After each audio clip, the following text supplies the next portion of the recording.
বাবরি শিলান্যাসের পর হুমায়ুন কবিরকে হুমকির অভিযোগ, প্রাণনাশের আশঙ্কায় সাসপেন্ডেড তৃণমূল বিধায়ক। রোজ বাইরের রাজ্য থেকে ফোনে হুমকি, ফোনে প্রাণনাশের হুমকি আসছে অভিযোগ ভরতপুরের বিধায়কের। নিরাপত্তা বাড়ানোর আর্জি জানিয়ে রাজ্য সরকার ও পুলিশকে ইমেল করব, নিরাপত্তা নিয়ে কেন্দ্রকেও বলবো, আদালতেও যাব। ৮ জন বেসরকারি নিরাপত্তা রক্ষীকে নিয়োগ করেছে। বাবরি শিলান্যাসের পর প্রাণনাশের আশঙ্কায় হুমায়ুন কবির।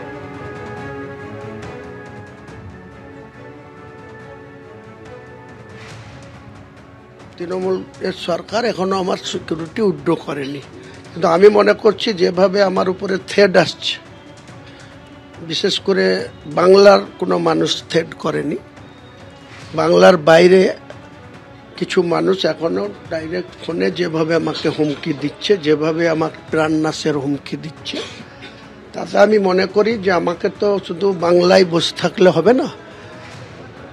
আমার এই সপ্তাহে 16 তারিখ অবধি আমার ব্যাঙ্গালোরে একটা অ্যাপয়েন্টমেন্ট আছে 16 তারিখে, সেটা ক্যান্সেল করব না রাখবো। নয়ডাতে একটা অ্যাপয়েন্টমেন্ট আছে, সেটাও আমার সিকিউরিটির প্রশ্নে আমাকে ভাবতে হচ্ছে যে আমি যখনই প্লেন ধরবো তখনই আমার পিছে কেউ না কেউ লেগে যেতে পারে, আমাকে কোনো কিছু করতে পারে। তো আমার সবথেকে জরুরি আমার সিকিউরিটি বাড়ানো। তো আমি ওয়েস্ট বেঙ্গল গভর্নমেন্টকে যা মেল করার করব। আমি আর এটা ভরসা রাখছি না ওয়েস্ট বেঙ্গল পুলিশের উপর। এবার আমাকে সেন্ট্রাল সিকিউরিটি নিতে গেলে ডাইরেক্ট আমি নেব না, কিছু না নিয়ে তো তৃণমূল গভর্নমেন্ট বলতে লেগেছে আমি বিজেপির টাকায় চলছি, বিজেপি আমাকে টাকা দিয়ে চালাচ্ছে। আজকে যদি আমার লাইফ বরবাদ হয় তো কেউ আমাকে ফিরে আনতে পারবে না। তো আমার সিকিউরিটি প্রয়োজন। সিকিউরিটির জন্য আমি ওয়েস্ট বেঙ্গল পুলিশকেও যেমন অফিসিয়ালি মেল করব, পাশাপাশি সেন্ট্রাল গভর্নমেন্টের কাছেও বলবো। অনারেবল হাইকোর্টে যাব, হাইকোর্ট নওশাদকে যদি 6টা-8টা সিকিউরিটি দিতে পারে, সেক্ষেত্রে সিকিউরিটি আমাকে হাইকোর্ট দিলে নিশ্চয়ই সেন্ট্রাল ফোর্স পাবো। তার আগে আমার কাছে কালকের মধ্যে 8 জন প্রাইভেট সিকিউরিটি আমি লাগু করছি আমার জন্য। প্রতিনিয়ত হুমকি, অনেক অচেনা ফোন থেকে আমাকে বহুত রকম হুমকি দেওয়া হচ্ছে, জানে মেরে দেওয়া হবে, বাবরি মসজিদ করতে দেওয়া হবে না। তো তাদের হুমকিকে আমি থোড়াই কেয়ার করি না, আমি উপরওয়ালায় ভরসা করি। উপরওয়ালা একদিনই আমার মৃত্যু দেবে, যেদিন মৃত্যু হবে, কিন্তু আমার সাবধানতা অবলম্বন করে চলতে হবে। আপনারা জানেন ইতিমধ্যেই কিন্তু হুমায়ুন কবির যার বাবরি মসজিদের জন্য দানের টাকার পাহাড় জমা হয়েছে, মোট 12টি ট্রাঙ্ক এবং বস্তায় দানের টাকা জমা হয়েছে। গতকাল থেকেই কিন্তু সেই টাকা গোনার কাজ চলছে এবং এখন জানা যাচ্ছে শুধু ব্যাংকেই কিন্তু জমা পড়েছে 2,10,00,000-এরও বেশি টাকা, এমনটাই হুমায়ুন কবির নিজে দাবি করেছেন। সরাসরি আমাদের প্রতিনিধি পার্থপ্রতিম ঘোষ রয়েছেন আমাদের সঙ্গে। পার্থ,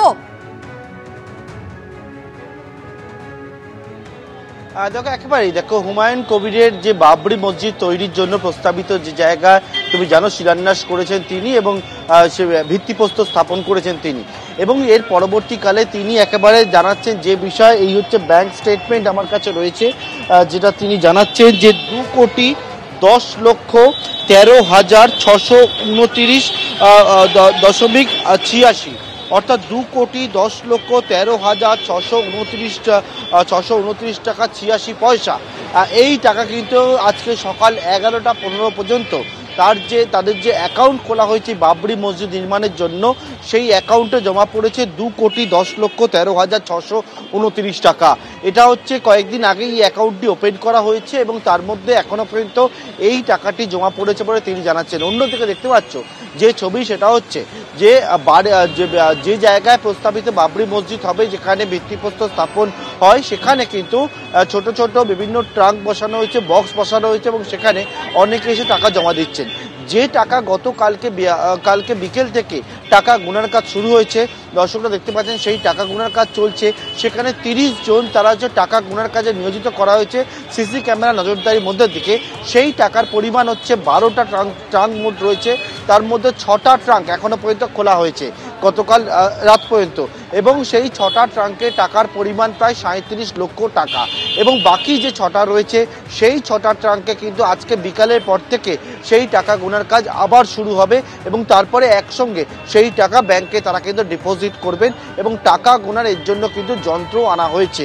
অর্থাৎ প্রস্তাবিত যে বাবরি মসজিদ, সেই বাবরি মসজিদ তৈরির জন্য একেবারে টাকার পাহাড়। এবং হুমায়ুন কবির জানাচ্ছেন যে আরও অনেকেই রয়েছেন যারা কিন্তু বিভিন্ন জায়গা থেকে সেই টাকা পাঠাবেন বলে ইতিমধ্যে প্রতিশ্রুতি দিয়েছেন, কথা হয়েছে, টাকার কোনো সমস্যা হবে না।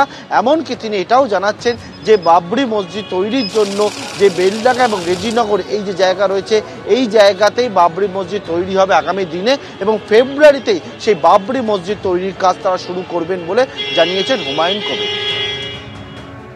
আমাদের সঙ্গে থাকো, যে ছবি আপনাদের সামনে তুলে ধরছি যে ইতিমধ্যেই টাকা গোনার কাজ কিন্তু চলছে বাবরি মসজিদের জন্য সংগৃহীত অর্থ, এবং সেই অর্থই কিন্তু গোনার কাজ চলছে। ইতিমধ্যেই কিন্তু মেশিনও নিয়ে আসা হয়েছে, টাকা গোনার মেশিন। মোট 12টি ট্রাঙ্ক ও বস্তায় জড়ো করা হয়েছে দানের টাকা।